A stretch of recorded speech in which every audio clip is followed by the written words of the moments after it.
amarya Muhammadu ne da Balkisu. Galibin masoya masoyan juna na gode. Yake waka na zo da tambura ai wakar masoya ce. Muhammad dan gwaram ne ya ce na fitar da sakonsa zuwa tauraruwar mata mai kyandiri da haske ta kuna kasaita. To Balkisu ce yar garin Barde bana gode. Muhammad kai da Balkisu da gida ga Balkisu Allah ya kara soyayya.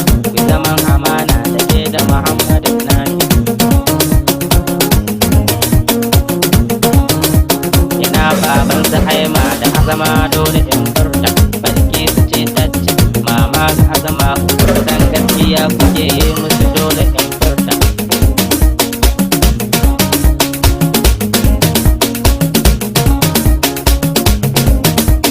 To Azama da Haima biyayya ga iyayenku ba batu na jayayya.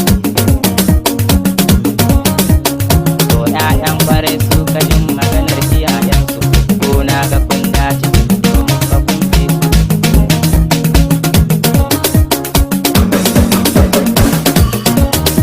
Muhammadu kun yi soyayya ni na yi san barka.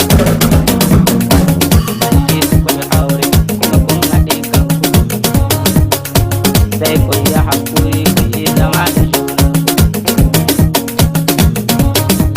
Ashe ba a gane so na gaske sai an yiwo aure.